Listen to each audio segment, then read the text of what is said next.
कैसे हो आप। तो एक बार फिर से स्वागत है आपका मेरे YouTube चैनल पे जिसका नाम है केमिस्ट्री पॉइंट। तो बच्चों आज हम बात करने वाले हैं जो क्वांटिटेटिव एस्पेक्ट है इलेक्ट्रोलाइटिक सेल का, अर्थात कि एनोड पर ऑक्सीडेशन के बाद जो प्रोडक्ट मिल रहा है और कैथोड पर रिडक्शन के बाद जो प्रोडक्ट मिल रहा है वो कितने अमाउंट में हमें प्राप्त होगा। अर्थात एनोड और कैथोड के जो उत्पाद हैं, जो प्रोडक्ट हैं, वो कितने अमाउंट में मिल रहे हैं। जैसे हमने इससे पहले पढ़ा था कि जब हम मोल्टन NaCl का इलेक्ट्रोलाइसिस करते हैं तो हमने उसमें देखा था कि दो आयन हमको मिलते हैं। एक आपको मिलता है Na पॉजिटिव आयन और दूसरा हमें मिलता है Cl नेगेटिव आयन, है ना। तो हमने रिएक्शन क्या पढ़ी थी, एट एनोड। एनोड कौन सा टर्मिनल होता है आपका, पॉजिटिव टर्मिनल होता है ना। तो पॉजिटिव टर्मिनल की ओर कौन सा आयन मूव करेगा, क्लोराइड आयन मूव करेगा ना। और जब क्लोराइड आयन मूव होगा तो वो ऑक्सीडाइज होगा क्योंकि एनोड पर ऑक्सीडेशन होता है और इसके पास एक इलेक्ट्रॉन एक्स्ट्रा है। तो उस एक इलेक्ट्रॉन को जब ये रिलीज कर देता है तो ये कन्वर्ट हो जाता है क्लोरीन गैस में, यानी हमें क्लोरीन गैस का आधा मॉलिक्यूल मिलता है, आधा मोल मिल रहा है। तो यहाँ कौन सी गैस लिबरेट हुई, क्लोरीन गैस। ऐसे ही दूसरी हम इक्वेशन पढ़ते हैं एट कैथोड। ये हम पिछले लेक्चर में बात कर चुके हैं। कैथोड कौन सा टर्मिनल होता है, नेगेटिव टर्मिनल होता है। कौन सा आयन मूव करेगा, पॉजिटिव आयन। तो ये जो Na पॉजिटिव है ये रिड्यूस होता है बाय एक्सेप्टिंग वन इलेक्ट्रॉन, और ये किस में रिड्यूस हो जाता है, सोडियम में। यानी यहां हमको सोडियम मेटल मिल रही है, ये डिपॉजिट हो जाएगी। दैट मीन्स कि जो कैथोड प्रोडक्ट है वो है आपका सोडियम मेटल और जो एनोड प्रोडक्ट है वो है क्लोरीन गैस। तो क्वांटिटेटिव एस्पेक्ट में हम क्या बात करते हैं कि ये जो सोडियम मेटल हमें मिल रही है ये कितने, इसका वेट कितना होगा, इसका वेट कितना होगा, कितने वेट में हमें या कितने ग्राम हमको सोडियम मेटल मिलेगी।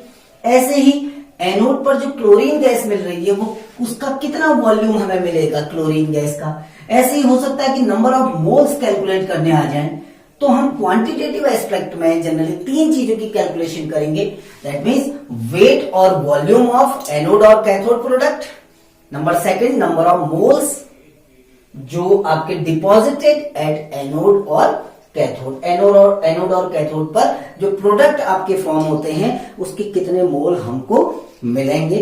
तो ये हम क्वांटिटेटिव एस्पेक्ट में बात करेंगे। लेकिन जब हम क्वांटिटेटिव एस्पेक्ट की बात करते हैं, जब हम वेट का कैलकुलेशन करते हैं, जब हम वॉल्यूम का कैलकुलेशन करते हैं या नंबर ऑफ मोल्स कैलकुलेट करते हैं, उससे पहले आपको एक कुछ बेसिक फंडामेंटल रिक्वायर्ड होते हैं। अब वो बेसिक फंडामेंटल क्या है, देखिए मैं आपको बता रहा हूं। वो बेसिक फंडामेंटल क्या है, वो है charge on 1 mole of electron. 1 mole of electron यानी 1 मोल इलेक्ट्रॉन पर आवेश, ये हमको कैलकुलेट करना होता है। 1 मोल इलेक्ट्रॉन पे चार्ज कितना होता है, 96,500 कूलम।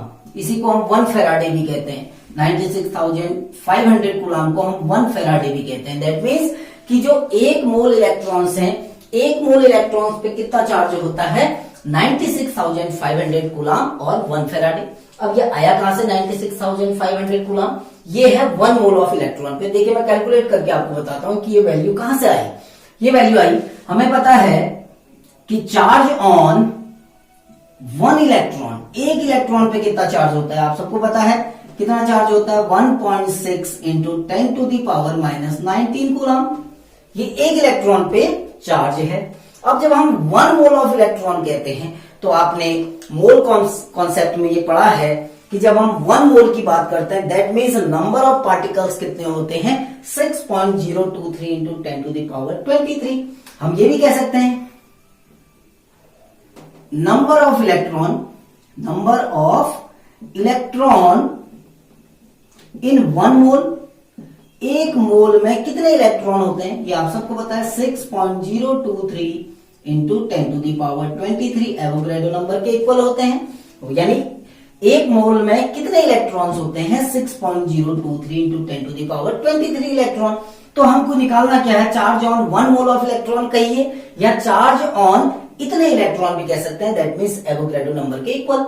तो हमको पता है कि चार्ज ऑन 1 इलेक्ट्रॉन कितना है, 1.6 इंटू 10 टू दी पावर -19। अब हम क्या निकालेंगे, charge on 1 mole of electron कहिए या 6.023 into 10 to the power 23 electrons, कितना हो जाएगा आपका, मल्टीप्लाई हो जाएंगे 1.6 into 10 to the power -19 multiplied by 6.023 into 10 to the power 23। जब आप इसको कैलकुलेट करते हैं यानी इन दोनों को जब मल्टीप्लाई करेंगे ये आएगा 96,472 कूलम। जब आप इन दोनों को कैलकुलेट करेंगे तो ये आएगा, यानी जो charge on 1 mole of electron कितना आएगा 96,472। और केमिस्ट्री में इसको अप्रॉक्स वैल्यू में लिया गया है और वो अप्रॉक्स वैल्यू कितनी है 96,500 कूलम। तो आपको ये चीज याद रखनी है, ये एक बेसिक फंडामेंटल है। जब हम क्वांटिटेटिव एस्पेक्ट पढ़ेंगे, अभी फैराडे लॉ पढ़ेंगे, तो वहां पर आपको ये याद रखना है कि charge on 1 mole of electron कितना होता है 96,500 कूलम और 1 फैराडे भी उसको हम कहते हैं। ठीक, तो अब हम ये जो W है, W यानी वेट, वॉल्यूम और नंबर ऑफ मोल की कैलकुलेशन की तरफ बढ़ते हैं, क्योंकि हमने क्वांटिटेटिव एस्पेक्ट में यही चीजें तो निकालनी है कि जो प्रोडक्ट मिल रहा है उसका वेट कितना है। अगर कोई गैस मिल रही है, जैसे मेटल डिपॉजिट हो रहा है तो उस मेटल का वेट कितना है, कोई गैस अगर लिबरेट हो रही है तो उस गैस का वॉल्यूम क्या है, और नंबर ऑफ मोल्स, कितने मोल्स हमको मिल रहे हैं। तो चलिए हम बढ़ते हैं W, V और N की कैलकुलेशन की तरफ। लेकिन जब हम W, V और N की कैलकुलेशन करेंगे वो हम फैराडे के जो लॉ हैं उन फैराडे के लॉस की के अकॉर्डिंग करेंगे। तो फर्स्ट फैराडे ने आपके 2 लॉ दिए थे, हम पहले बात करेंगे कि फैराडे का जो फर्स्ट लॉ है, फैराडे का प्रथम नियम फैराडे का फर्स्ट लॉ।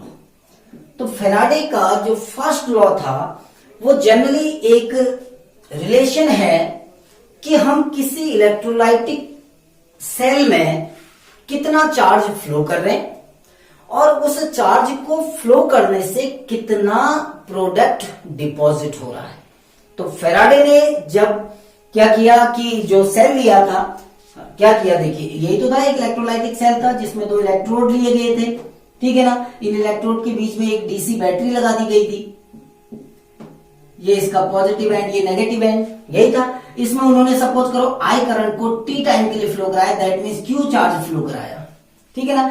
तो फैराडे ने क्या कहा कि फैराडे ने कहा कि if we pass Q charge या क्यू कूलम चार्ज, अगर हम किसी सर्किट में या किसी इलेक्ट्रोलाइटिक सेल में क्यू कूलम चार्ज अगर हम फ्लो कराते हैं तो हमारा जो मास डिपॉजिट होगा वो W के इक्वल होगा, that means W proportional to Q, ठीक है ना। तो वो कहता है कि the mass deposited at any electrode, the mass deposited at any electrode is directly proportional to the charge passed through the electrolytic solution।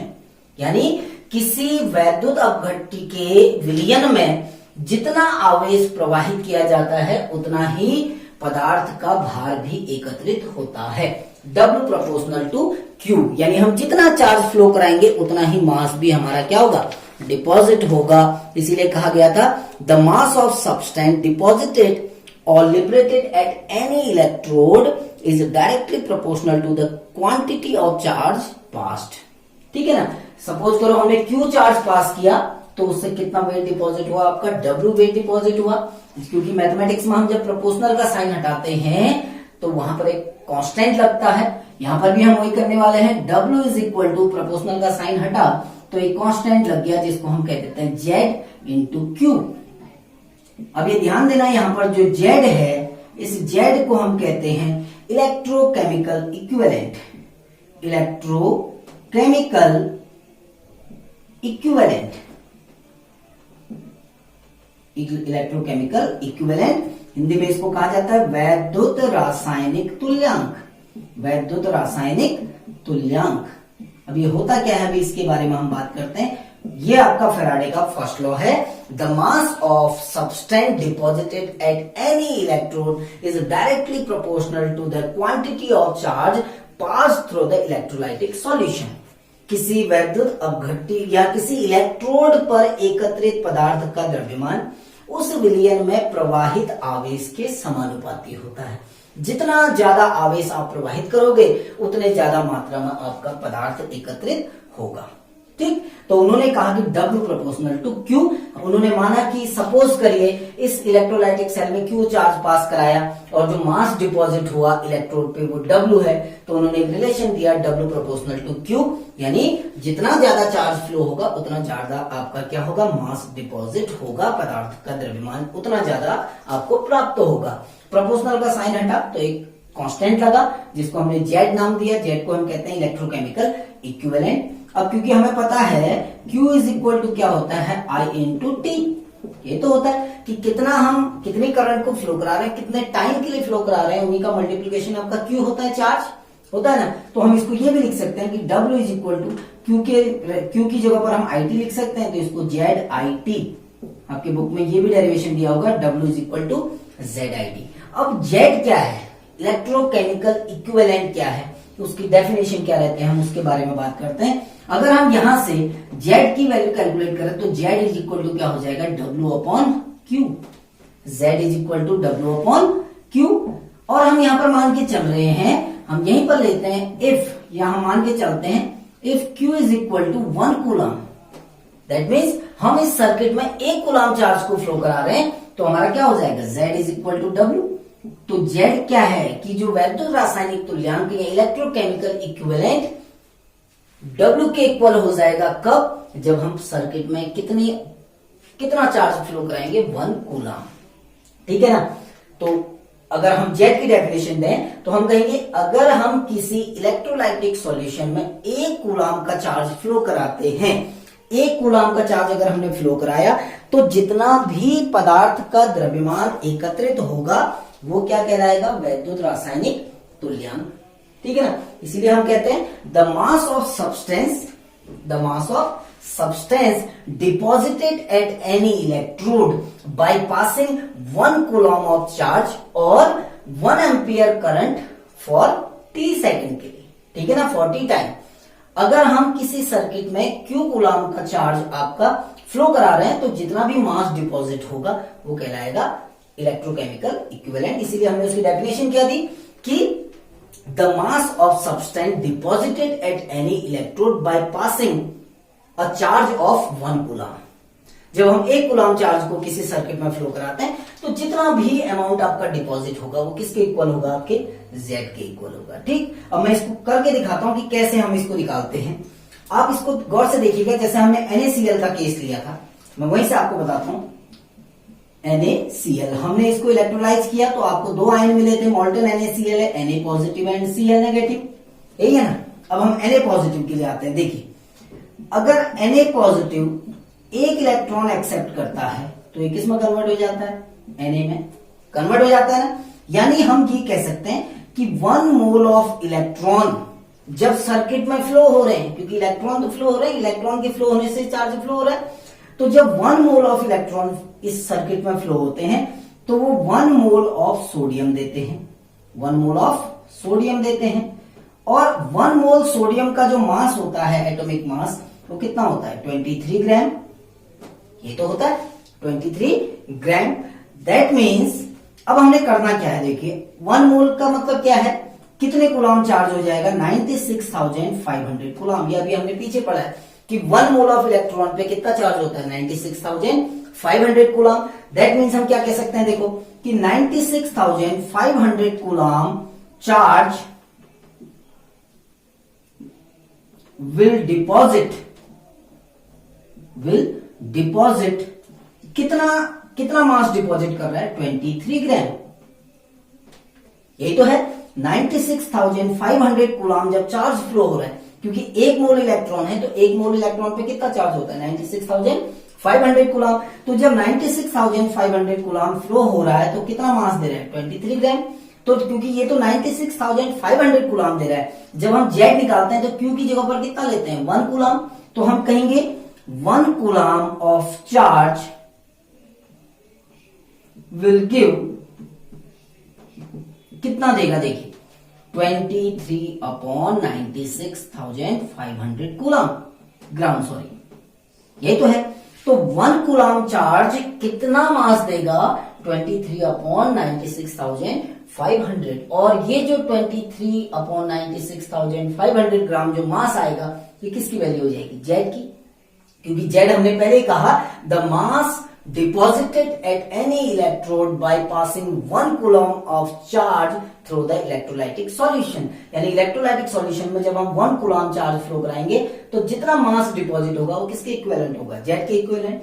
I think ये समझ में आ गया होगा। अब हम दूसरा एग्जांपल ले लेते हैं। सपोज कीजिए कि जो मैग्नीशियम आयन है किसी सॉल्यूशन में, आपके मैग्नीशियम आयन प्रिपेयर बन रहे हैं Mg2 पॉजिटिव।